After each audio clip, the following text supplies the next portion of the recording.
War Eagle, everybody. Welcome back to Believe in Everything Auburn. Taylor Davis and Jason Campbell here with you as always. Thrilled to bring you all the news and notes that you need to know around Auburn athletics. As expected, we are going to talk basketball, get it out of the way because we are still reeling, and not in a good way, after last night's narrow loss to Alabama.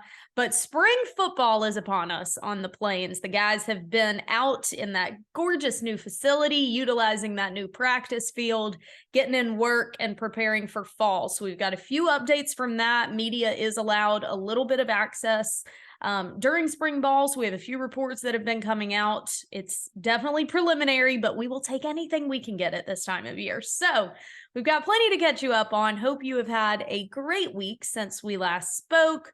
Jay is rocking his Auburn gear. As always, you just can't take the Auburn out of the guy, which means that we're doing YouTube again. So if you're listening as a podcast and you do enjoy watching instead of listening, you can catch us on Believe's YouTube channel. We are trying to crank these out every week, so you have either option, listen or watch. So with that, I will bring in my man, Jay Cam, who I believe is muted right now, but we're going to go ahead and unmute. There we go.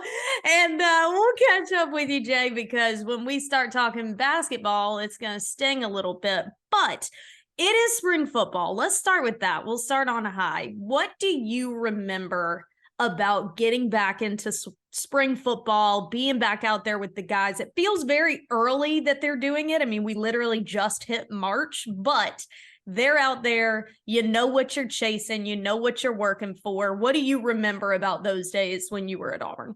Woo, spring football, awesome time. Guys get excited about spring ball because, one, you're done with winter workouts. People don't realize how hard winter workouts are. Get up at 5:30 in the morning. Actually, earlier than that, you got to be on the field at 5:30 at least twice a week, flipping and rolling and doing all these bear crawls and different things. But now, you get ready to put the pads on and get into spring. And for everybody, it's new this year. You have a new coaching staff. Yeah, we got transfer guys. We got a new signing class. So everything is wide open. And the thing I look forward to the most is competition, because everyone's starting at the same level. No one has a ground up, because you're getting the same information at the same time as the person sitting beside you. Yeah. And that's what's going to make this spring very interesting. I'm excited to see what happens with the quarterback situation. I'm excited to see what happens with the receiver situation. We got the Nick Martin, the big 6'6" kid from Cincinnati. We also got the 6'7" tight end, Rivaldo Fairweather from FAU. So I'm excited to see what those two guys bring to the table, along with our revamped offensive line. We went out and got 4 top guys in the portal.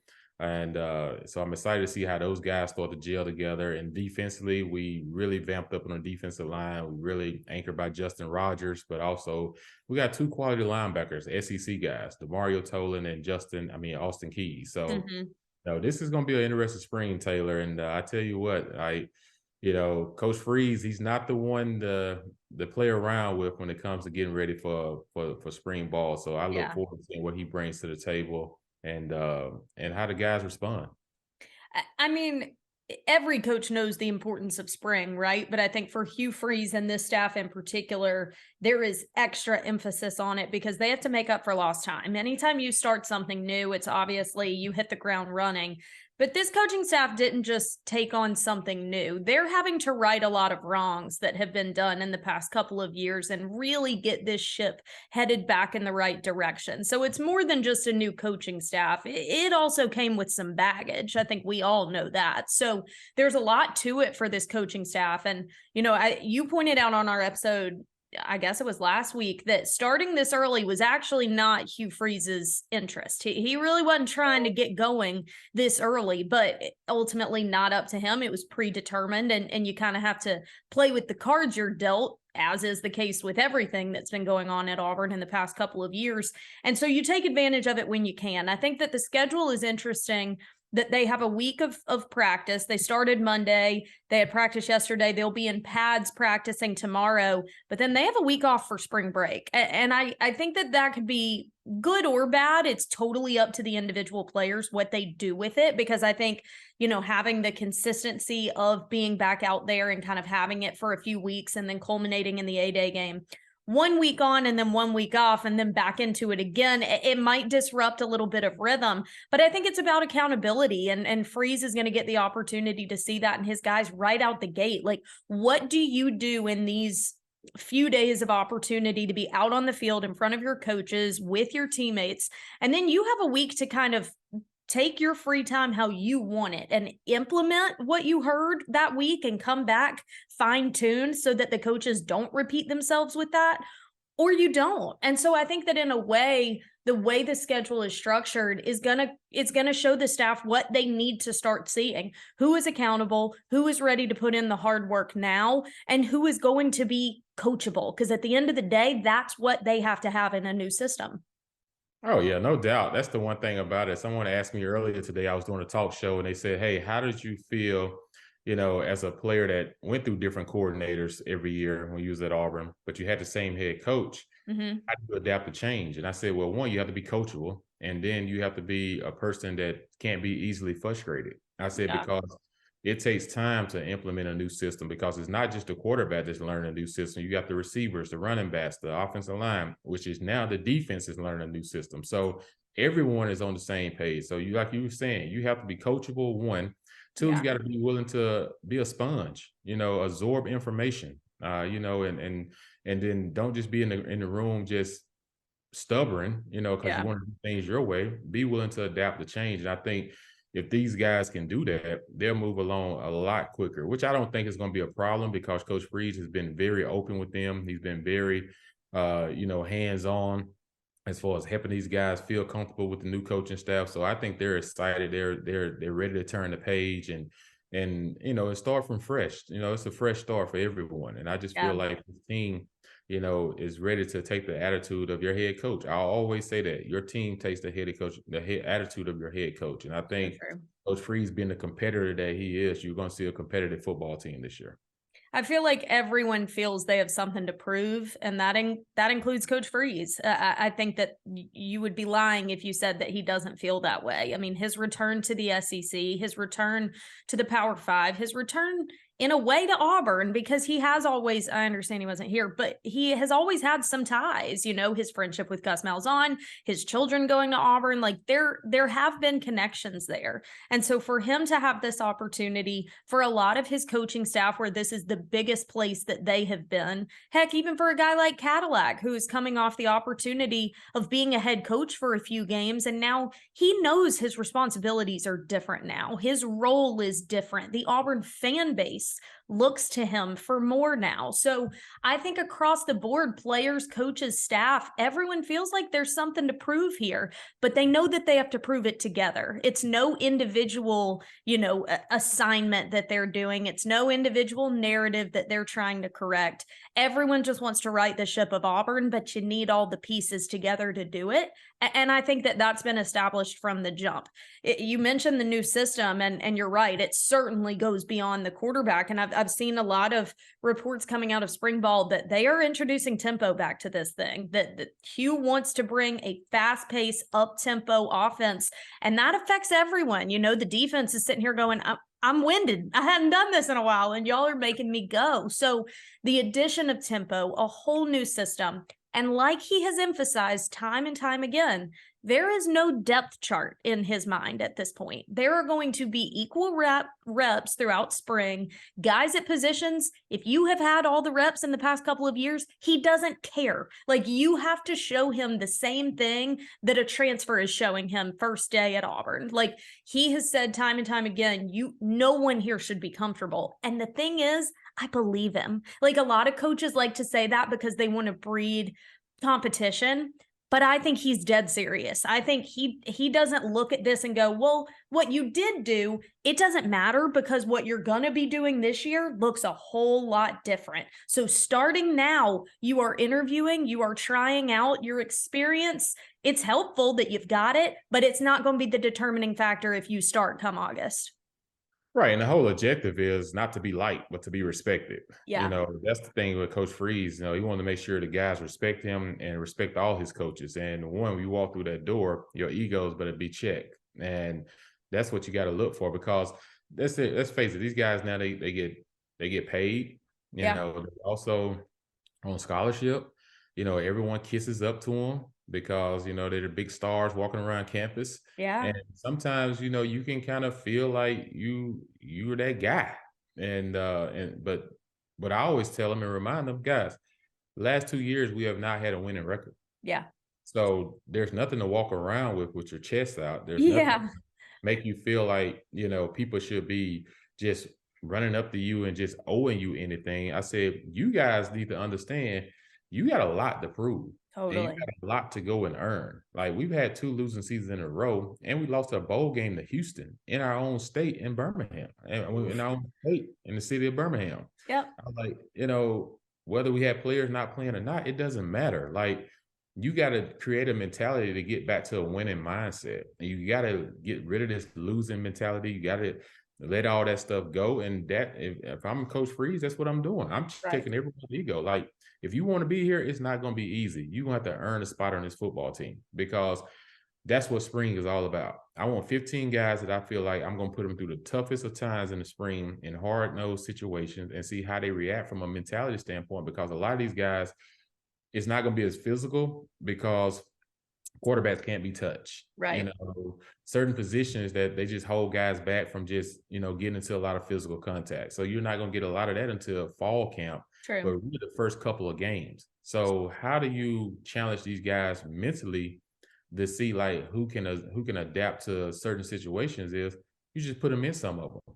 And, and then, because I always say you can't tell a quarterback, I don't care what anybody say, you can't judge a quarterback until they're standing on the football field and they're live reps. Yeah. Right down through the barrel. They hit them right in the chest, and they got to stand there and throw a 3rd and 7, a 3rd and 8, or hit a 3rd and 3 pass to keep the drive moving. Right. Or otherwise you're going to be in a 4th down situation. Like, you don't know that. I don't know who has that until they're in a live game. So quarterbacks is a little different. You want to see from a quarterback standpoint, how does this guy get through his progressions and how does he get through them quickly? Yep. What a lot of people don't realize is from an offensive line, we have a new offensive line. They're not just going to come in there all of a sudden just knocking doors down. They have to build chemistry. But what's the problem is, the issue is we got to settle in on a quarterback at some point, because what happens is when you're competing different quarterbacks, your offensive line doesn't know where these guys' set points are. Everyone's different. TJ may set at 8 yards. Robin may set at 7, 7.5. Holden Gurner may set at 6, 6.5. You just don't know. So these guys are out there pass protecting against our defensive guys, but really not knowing where the quarterback's really set point is, because everyone's different. So, those are going to be things they got to work through, and that takes time. And I hope the Auburn fan base give them time. Sure. But like I said before, we will be very, very competitive and a lot better than you've seen in the last 2 years. It's just how quickly can we get there, but what's the growing pains going to be? Exactly. Especially when you look at the strength of the league that we're in, the strength of the division that we're in, and that isn't slowing down anytime soon. They're not going to wait on Auburn to catch up. You know what I mean? So it is going to be full steam ahead, but you're right. It has to include patience, because there are so many moving pieces to this. And I think for the quarterback in particular, what will be interesting to see is not only how the current guys evolve under Hugh Freeze, who has been very effective with quarterbacks in the past. And I don't think that our quarterbacks necessarily have been given, excellent fine tuning over the past couple of years. So that will be interesting, and to see them settle in. But the potential of a transfer addition is not completely gone. As we have mentioned, another spring transfer portal window opens in May. After all of the spring games are done, another one will open. And what is pretty common, and there are certainly situations prevalent in college football this year that it could happen again.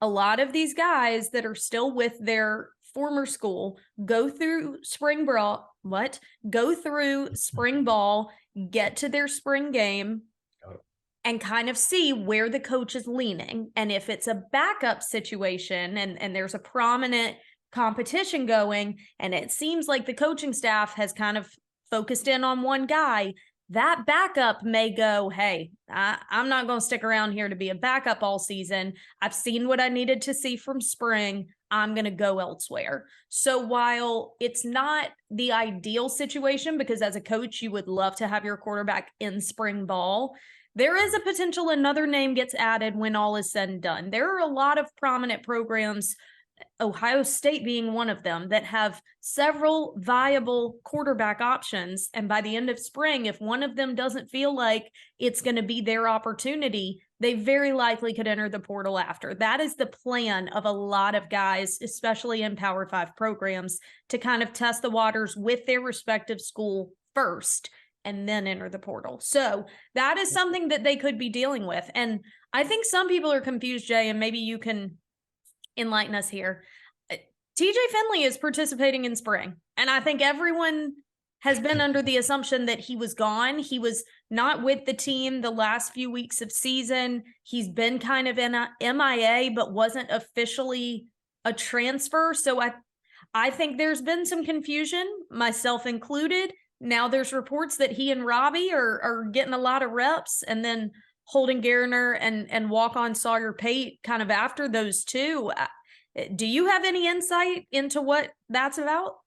Well, I'll say this. One, the first thing you was talking about, like there is an opportunity to add people to this roster once spring ball is over. That's why I tell these guys all the time, this is an evaluation process. Yeah. It's no different in the NFL. You go through OTAs and coaches are trying to see, okay, who can we add to sign before we get ready for training camp? Who we need to see more of, or who we need to let go. And It's the same way here. When you have a first-year head coach, he can let so many guys go and add to his roster.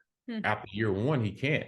So he's still looking, evaluating, and I think he wants to give TJ a fair chance because it shows you that he doesn't have a whole lot of confidence in what he sees so far just in the quarterback room. But at the same time, he's like, okay, this guy was under a whole nother regime before I got here, and there was some chaos. Now I want to see, let me see what he can do under us, under my tutelage, and what can I bring to the table, and see how he reacts before we just say, okay, we'll let you go. Yeah. So I think it's just one of those situations where it's like, okay, we don't just have a guy just yet. So why do we have to push him out the door? So I think they sat around, they talked about it, and figured out a way to say, we're an open door right now. Every kid has the same opportunity to go out there. Who to say Holden Garner didn't come out of spring balling? So people, the All-American coming out of high school. You don't get much of him because it's kind of like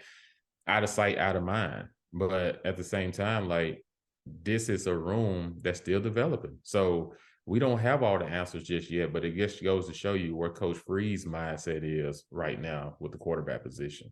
Yeah, definitely. And look, Robbie has been fired up about it since day one. He very much has bought in and feels like this is his job to lose. And for all intents and purposes, it is right now. He gave us the best chance last year and with minimal blueprint to really help him. So this situation that he's in could be very different. And I think that he's taken to it with the mindset of, I'm going to be the starter. Basically, the rest is yet to be written in my eyes for the quarterback situation. And I think that a lot will be uncovered as the system is implemented, as these coaches get more access to these guys.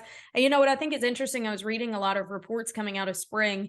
Hugh is delegating a lot of responsibilities to his coordinators and assistant coaches at spring and how they're kind of operating. Hugh is on the phone recruiting. Like he's very involved, don't get me wrong, but I actually like that. Because I think that we talk so much about the chemistry being built amongst the teammates. They got to get it with their assistant coaches too. They got to have it with their position coach, with that group, because you are in the weeds with those guys for dang near a year, so to start building that working relationship and that on-field chemistry with these guys, and to look at them as your superior, not just Hugh. I think that that's smart. And I think that, yeah, it allows Hugh to still be out there building the future, but it allows his current coaches and players to start building that rapport and have that chemistry that you're going to need in game, because at the end of the day, it isn't just about the head coach. And I think Hugh knows that. Well, he was the CEO right now. Yeah. And I think he understands, like, the coach at a big time program. Yes, you can be a head coach coordinator at Liberty, but he also was a head coach coordinator at Ole Miss. Yeah. I think he understands the toll that it takes on you, and he wants to be able to, because you can't be in all these places at one time. And he knows, as a head coach at Auburn, you're getting pulled to so many different quarterback clubs. You're getting pulled to so many booster meetings. You're getting pulled over here to recruiting. So you're at all these different places. So it doesn't allow you the time to sit in a room and go over a board and say, okay, display. That's why you gotta have confidence. That's why he went out and hired Coach Montgomery. Someone that has experience of running a similar style offense that he runs, but also, knows how to develop players. Yeah. And that way he has trust in his offensive coordinator so that he can go and be a CEO, still have hands-on in certain areas, but still he doesn't have to be the overseer day in and day out. He can go do the things that a head coach needs to do. And that's the same thing with Coach Roberts on the defense coordinator. Him and Coach Montgomery coached together before, I believe it was at Baylor.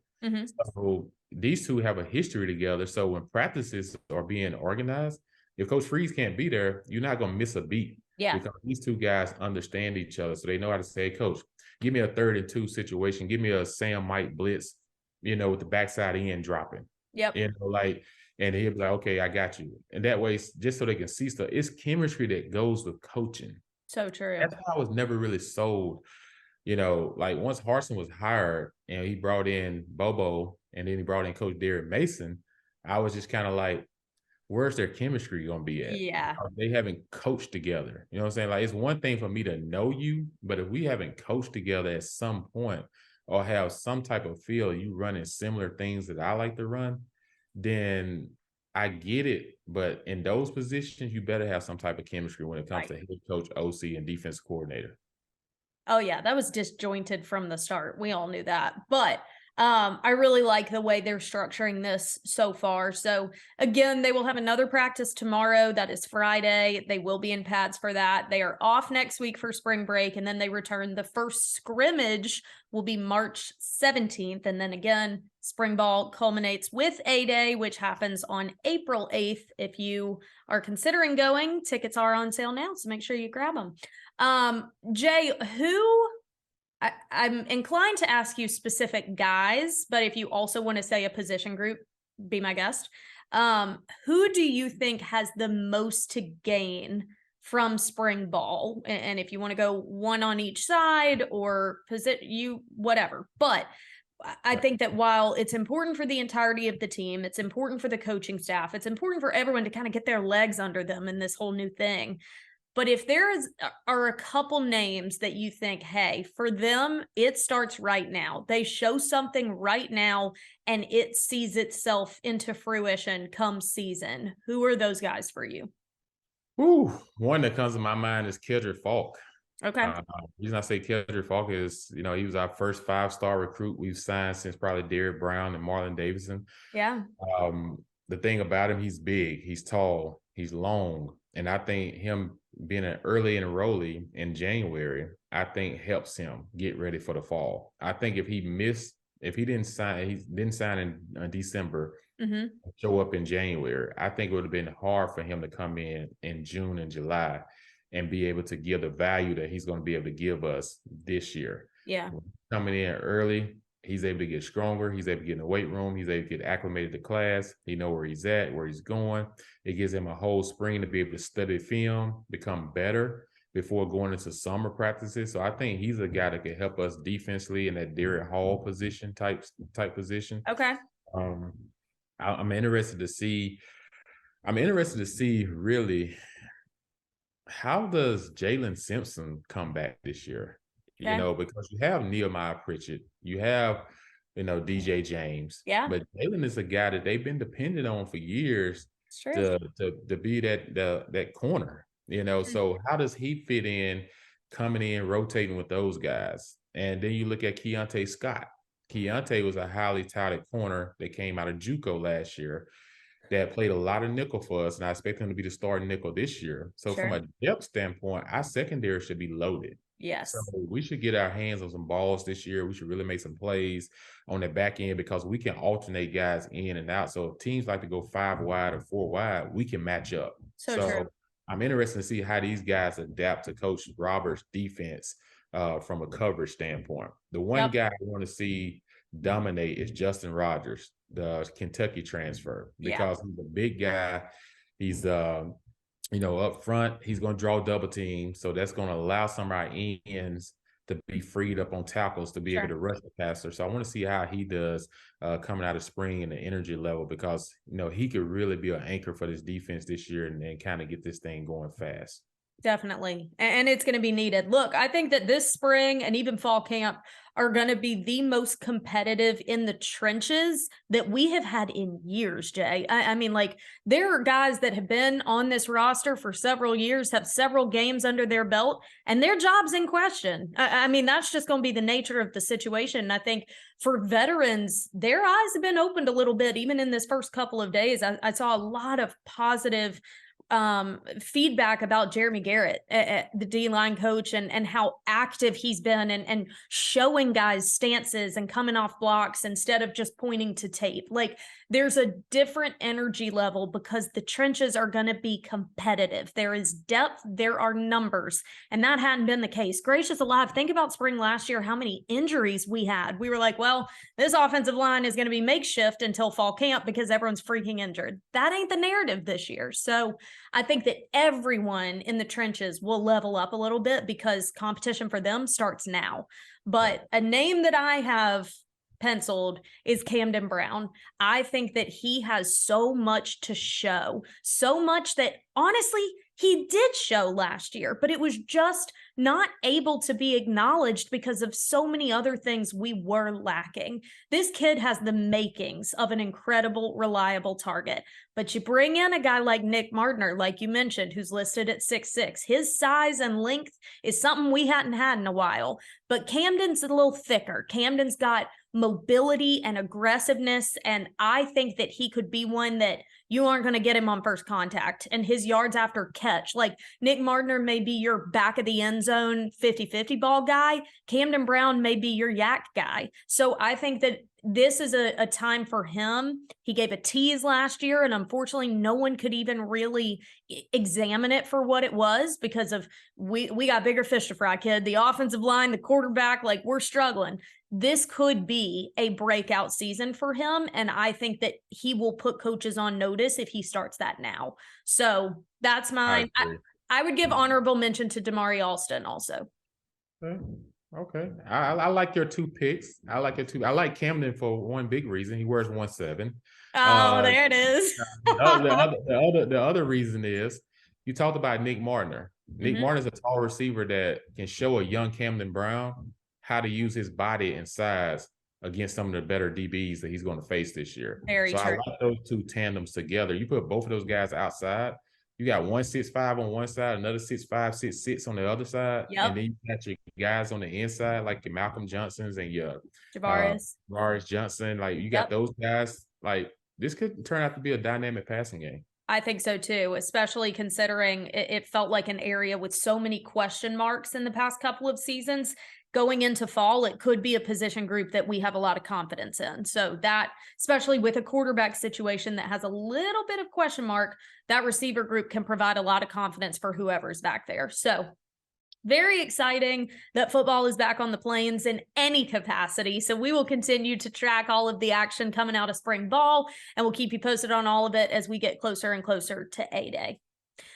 But we can't put it off any longer. We got to talk about basketball. If anyone is like us and is still struggling from the results of last night's game, maybe this will be therapeutic for all of us, because Jay and I literally started talking about it just before we even started recording. We've got a lot to work out here, so let's get into it. Tigers went into Tuscaloosa last night, had a very comfortable lead, as they have in so many of these losses down the stretch, up as much as 17 against the number 2 team in the nation, Alabama, end up in overtime, and unfortunately lose it by 5. So here's how I gauge the emotional component of sport with my team, because I think as a fan, we all get so affected by the emotion we feel for our team, right? Whether it's the joy of a big win or the frustration of a tough loss, you're going to feel it at a heightened level if you love your team as much as we do.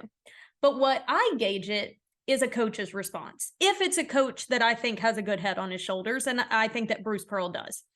So when Bruce handles post-game interviews, a lot of times it calms me down. And I'm like, okay, he's got a good point. Like, he's being level-headed, whatever. Bruce was pissed last night. Bruce was pissed, and Bruce talked about being pissed with the officiating, with the imbalance of how Alabama was playing versus how we were playing. The fact that 3 guys were out of the game by overtime. Like, it was ridiculous to watch. And so I felt validated in how frustrated I was by the end of that game in hearing Bruce explain it. Because lest we not forget, Bruce will get fined. Bruce will get in big trouble for making comments like that against aspects of the league, like officiating.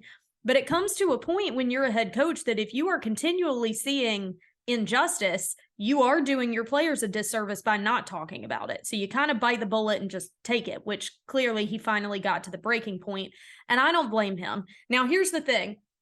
Auburn doesn't know what to do with a lead. This team does not know how to capitalize when they get up on a team. You are up 17 on the number 2 team in the nation in their home court. And lest we not forget, it's a rivalry. It's an arena full of people that hate you, and you still are up 17. Very impressive. You shouldn't have been in a situation where fouls like that made as much of an impact as they did. So that's first and foremost.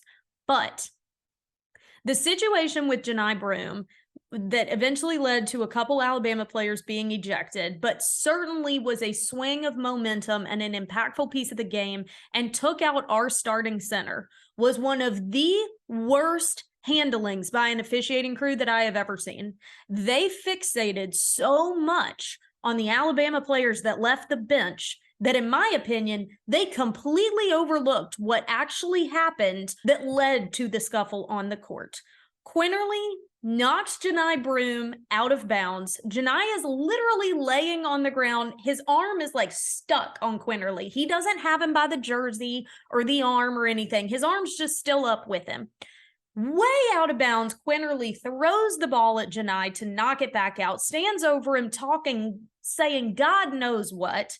Wendell comes over, tries to separate him. Of course, Quinterly's throwing his hands on Wendell. KD comes over. It never seems to be good when additional players come over. But when you isolate the incidents of what actually happened, Janai did nothing wrong. He was fouled. I don't know how there was not a tech on Quinterly. His actions in that whole situation, he was the aggressor. You can watch it time and time again. I cannot see where that is the result of this thing. It knocked Broome out of the game with 7 minutes left in regulation. Then, of course, overtime, which we ended up in. And then, obviously, Alabama had momentum. Quinterly went off the rest of that game. And I couldn't understand for the life of me how something was mishandled so badly, but we ejected 2 players because they left the bench. I said a couple weeks ago, I hate blaming officiating for losses. I'm not even blaming them for the loss because I blame Auburn. You had a 17-point lead, but I just blame bad officiating when it is that glaring. Yeah, 2 aspects on that. You make great points, valid. I'll say this, one for me was it took him way too long. He actually should have got a tech because once he threw Janai to the ground and he fell, he turned around and threw the ball and hit Janai. So there was no tech call there. And then, like I said, they got into the scuffle with Wendell Green. I was more so saying, okay, if he's getting his 2 free throws, the tech needs to go to Auburn as well, where Auburn needs to get 2 free throws on the other end because he threw the ball and hit Janai. So that was my thing right there, that they missed that because they were so focused on the other end of the court, on who was on the court, who ran off the court, who was celebrating, and who was running towards the fight, towards the incident, whatever you want to call it. So they mishandled a lot of that when they had so much time to sit there and look at it. That's the disturbing part. If they have to make a decision, but oh man, hey, missed that because they was trying to hurt him and get that part right. Well, you had this much time that you was sitting there. over the teleprompter. Like, for them to make that mistake and to miss the key point of that was a huge turning point in the ball game, because one, I think we was wearing down Alabama. We gave them time to rest. They got the energy back up. We lost our center at the time. So now we're trying to figure out, okay, are we gonna play zone or are we gonna play man on defense? Right. And so there was a lot of things that went wrong. But then again, I don't ever get comfortable right now with Auburn basketball team when we have leads. Nope. Because we tend to almost, I don't know what it is. Like, do we relax or do we just, feel like we got it in hand? It's just, even at the Ole Miss game that I was at last week, we go up on Ole Miss a good number of bit. They come back and they take a lead on us, and then we had to come back and fight and win that game. Yeah. Then we go to Kentucky and, we started off strong and it just unraveled. But this, I don't understand. Like, this is when players on the court have to take over leadership. Yeah. Because when you're up 17 points, if you see you're up 17 points, where you got to hang your head on offensively, you got to keep attacking. But where you hang your head on defense, we got to step it up on defense. Like, don't allow this team to cut the lead to 10. Don't allow this team to cut the lead to 8, because we know we're on the road. We're in their powerhouse. We're in their environment. So we understand they're going to feed off that energy. So every time they make a run, we got to play defense to stop the run. And I just feel like they just kept letting them just chip at it and chip at it and chip at it, and end up getting down a 3-point game with like 3 minutes to go. And I said, we're in trouble, because at this point in time, Janai's out of the game. And then somebody else, Caldwell, gets hurt. Caldwell got hurt. Alan Flanagan fouled out, and then Jalen fouled out. Yeah, because I was just like, so then we go to overtime. We're down by 5. KD hits a big shot, and it just seemed like every time we feel like we're about to tie the game up and come back, and then there's this foul that comes out of nowhere. They call, and I'm just like, that was not a foul. I was just like, and it wasn't being called on the other end of the court. That's where you get frustrated. And look, there is always going to be an element of human error and perception in sport, because we still use the human eye, and the human eye is going to see things differently. Now, granted, you have ample opportunity to correct it, because you have video evidence and support and other people backing you. So if it is still done wrong, I don't know what you blame. But the reality is, in environments like that, there is subconscious, I'll even give them the benefit of saying subconscious, human bias that is going to be affected. The environment, the energy, like, you more than likely are going to have a couple calls that lean Alabama's way because of the situation that you're in. So as the traveling team, as the road team, you got to keep yourself out of those situations where it could come down to an impartial call that is the result of the game. We should not have been in those situations. We should not have given up a lead that was that comfortable. We really had command of that game, majority of it, until probably 7 minutes left. Like, that really, it had started to swing by the time the scuffle happened. There were a couple costly turnovers and things like that you felt the momentum was swinging. I think they went on like an 8-0 run right before that, but then they just capitalized from there. But my point is, I don't blame this for the loss, but it is glaringly obvious that there are blatant mistakes, and Auburn is getting penalized for everything. And it comes to some point where you go, I've never subscribed to conspiracy theories about things being rigged or betting or anything, but some of these, you look at it and you go, I don't know what else to say, because any untrained eye can see what this is, and you are supposed to be the most trained that there is. So it's very unfair. And look, there is such a struggle for me right now from a moral aspect with this Alabama team as it is. And I think that certainly plays a factor into it. Everyone already feeling like, how is this taking place the way that it is? I mean, I think that there is an imbalance of what the NCAA is putting their efforts into right now. I mean, we have the University of Miami's women's basketball team under investigation because 2 twin transfers went to dinner at a donor's house. But we're not going to say anything about a potential accomplice in a crime because he's the perceived #1 overall pick, and this is one of the top 4 teams in the nation. We're not even going to make a comment or suspend while we figure this out. So I think from a moral aspect, you can't feel great about the way this situation is being taken care of. And for a coach like Nate Oates, for the AD at Alabama, for the lack of accountability and ownership that has been going on, to then see the way that they're playing the game and the way that the character of these guys is still coming off so brass and so abrasive, that's where you throw your hands up and you go, I have no idea how to evaluate this without emotion. And I think Bruce got to that point too. Yeah, that's a lot to digest. When you think about so much that's been going on at the Alabama program over the last month and a half. Mm-hmm. And like you say, sometimes in these situations, the universities usually take down and say, hey, until we know more, we're going to sit a person down. And that's usually the protocol. Yeah. And right now it's almost like the fact that they're ranked number 1, number 2 in some polls. It's almost like they're looking at that, and that's kind of taking over real life. Correct. And everything. So there's a lot to that they need to unravel, and a lot that they need to do. At the end of the day, like, these kids need to also understand that they're not invincible and they're not untouchable. I think we're living in days and times where we're dealing with young athletes. Now that they're having NIL, they're getting money, they're getting endorsements, they're getting all these different things. But also, think about it, these are 5-star recruits coming to high school. What do you do to 5-star recruits?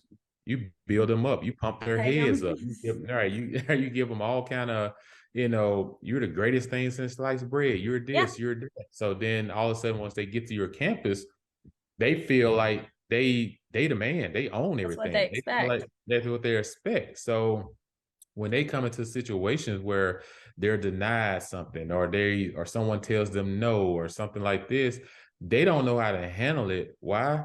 Because we haven't made them understand, like, yes, you have a good talent, but your talent and your character are 2 separate things. So true. And they need to learn how to understand your character needs to meet your talent. Yes. And vice versa. So if you're a great player on the court or on the field, you need to be a great person off the court and off the court. So we as a society have to do a better job, instead of pumping these kids up, making them feel like they're untouchable.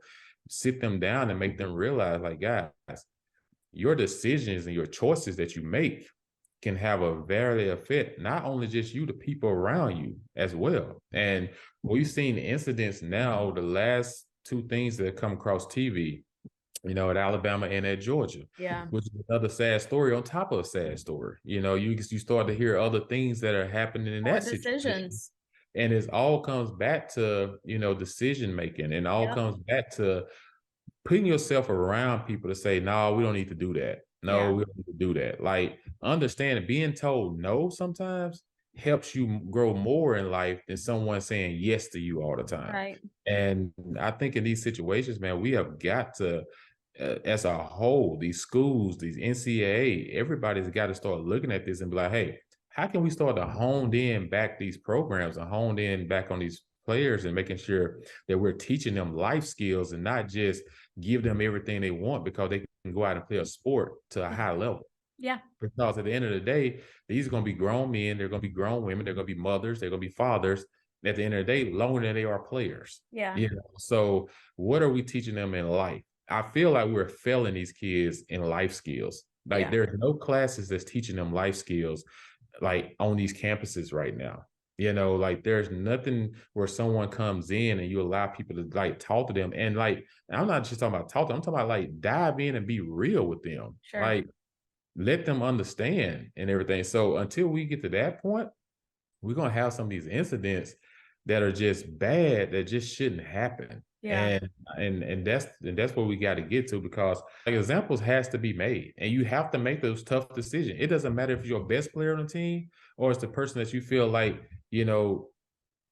not as great as the person that's the best. You can do without. Yeah. You know what I'm saying? Like, they have to be treated equally. Yep. And that's how you get the attention of guys and get the attention of these young people. No, I think you're absolutely right. And that's why, the job of a coach, especially in collegiate athletics, goes beyond the game and it goes beyond skill. You do assume a responsibility for the character of these guys and how they represent your program. And I think that's what becomes frustrating in watching this Alabama team play, because I'm not saying that, oh, because something terrible happened that one or potentially more of the players were involved in, that the refs should be calling more fouls on them. That's not what I'm saying. But if this was Auburn, if this was an Auburn player that this happened to, and our head coach continuously made bonehead comments about the thing, the AD was nowhere to be found, and we were just handling it so poorly to the point that we were the villain of the season. Like, open your social media. People hate this Alabama basketball team other than Bama fans for the reasons that are very obvious. If this was Auburn and our brand had been tainted by this, I would expect the guys who are out there playing would want to right that wrong and be like, look, the perceived narrative of this program is incorrect. Like, this is not who we all are. This is not the character of this place. Like, that's not who we are. Because the reality of this situation is what happened has become who they are. That's the perception of the casual sports fan right now, and people that are just hearing about the situation. They're not doing anything to change that. They are playing with a very unlikable attitude, lack of character, and minimal to no sportsmanship. And Nate Oates has no control of them. I mean, I think you saw that with the scuffle situation and the way that his guys handled it, the takeoff from the bench, even the ones that weren't going to the scuffle, because that's what they were debating. Because apparently if you're headed to it, you get ejected, but some of them were celebrating and they were trying to figure out which ones were celebrating because it was their possession after that. Even looking at the guys celebrating, knowing that your guys are in the midst of a scuffle, several of them take off running, they're flexing, like they just have this air about them that they're playing with that is mind-blowing, considering what your name is being associated with this season. I would just think that it would be more important to them to showcase a respectable brand in the midst of the chaos that you are associated with right now. Oh yeah, 100%. Like culture. We always think about culture. When you think about it as a coach, and even when you're a teacher or whatever, when someone comes to your classroom, there's a certain culture of something that you're trying to build. And right now, it feels like his basketball team is kind of out of control. They are. Like it's almost like he has no parameter. Like even Quinn early last night was doing a lot of just smash talking and like a lot of just bully type stuff. A lot. Looking back, saying stuff, and everything. And the refs never got that under control. And everything. I know it's a heated rivalry. I know things are said, things are done, but they was almost letting them get away with too much. And they didn't do anything to try to calm that down. There was no tech thrown. Yep. Like you have to throw a tech early in the game that say, okay, guys, look, we're not tolerating this type of attitude tonight, Right. whether it's Alabama or whether it's Auburn. We're not going to tolerate this type of attitude. And the thing is, they let that thing continue to grow and the narrative continue to grow, where I was just like, okay, he deserved a tech 2 quarters ago. I mean, not 2 quarters ago, 2 minutes, 3 minutes ago. And he still is jawing and everything. But then when he threw the ball and hit Janiyah, and then he was still talking smack 2 plays later, like coming back. And you can tell it was kind of like, how you in a playground, you playing, you had this bully. It's almost like he felt like, and they feel like they are the bullies. Yeah, they've embraced it. Yeah, they almost feel like, oh, we the bullies, that type of mindset can get you in trouble because what had happened is you got the SEC tournament coming up, you got the NCAA tournament coming up. Like it can come back to haunt you if you don't get your team under control, and especially change your culture right now, because you can do all this winning and everything, but your culture does not look good right now. No. And that's the thing. They don't have a good culture, and that's something they're gonna have to seriously like take a hard look at, because It's right now. It's wild. Even just watching on TV, I can see like I know sports. You know what I'm saying? Like I know where guys. You know what I'm saying? Sometimes you just let certain things just kind of go to the sideways. It can become Yep. a bigger issue. Yeah, 100%. That one stung more than just some of these narrow losses, and I think you even heard that in Bruce Pearl post game and some of the things he said. Losses or It, Alabama. huh? Both losses to Alabama hurt. Yeah, They had both. those games. Yeah. It's just indicative of some imbalance that is happening, and you also have the moral conflict of what you're even watching and who you're watching and it's been a lot. So anyway, those are my thoughts on it. Unfortunate, but the guys will close out the regular season this Saturday with a home matchup against Tennessee. Obviously a big one. NCAA tournament is a glimmer of a hope, and they got to get it done. There's no way around that. So it'll be a big one. It's also senior day. So if you're around Auburn, make sure you go check that out on Saturday. It's actually going to be a very busy weekend in the Plains, yet again on the Plains. Baseball will be hosting another home series this weekend. We've got Lipscomb coming to town. That will start on Friday. They are coming off a win over Florida A&M yesterday, 2 wins and a tie decision in the series against USC last weekend. So off to a great start for this team. So if you're around Auburn, go check them out. You can also check out softball, who's off to a very hot start this season. They are 16-1 on the season. Their lone loss, a 1-run decision to Pitt. They will be hosting Bowling Green, South Alabama, and Tennessee Tech this weekend for a tournament. So you can check out softball and baseball and basketball on the Plains this weekend, and then spring break. So it'll be a ghost town after that, but kick it off with some sports and gymnastics. Gymnastics defeated Georgia this past weekend at home, 197.55 to 196.075. They will be on the road this weekend. They're about the only team that'll be on the road. They will be facing Kentucky tomorrow night, and that will be on SEC Network. So a lot of action on the Plains, Jay. It's a busy March. Oh, it's fun March. Fun March. I'm all about the warm weather. I'm not about the pollen, but I'm about the warm weather. Good point.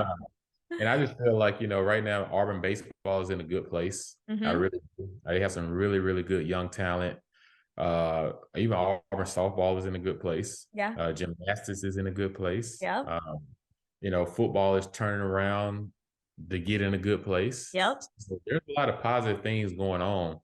And, it's kind of like you just got to ride the wave. I just hope the basketball team can finish out strong this weekend, find a way to get into the tournament. I think it helped them, the fact that they did go on the road last night and played in a tough environment and took that game to overtime. Forced overtime, yeah. With 3 of our top players out, got fouled out of the game. I do think that helps. But if you beat Tennessee on Saturday, I think you get in. Yeah. Maybe an 11th seed or a 12th seed, but as long as you get in, like anything can happen. Yeah. Or they could take the mindset and say, hey, we can do like we did a couple of years ago. Let's go to the SEC championship and let's go compete and try to win it. And we make sure we get ourselves in the tournament. But then we also get hot at the right time. That's when a lot of teams, they catch fire. So I'm looking forward to it, Taylor Davis, see what happens. Like I said, this has been a great episode. We got a chance to talk about some things that a lot of people don't want to touch. Yeah. I just think from a parameter standpoint, a moral standpoint, and different things, I do think we should touch some of those things. I agree.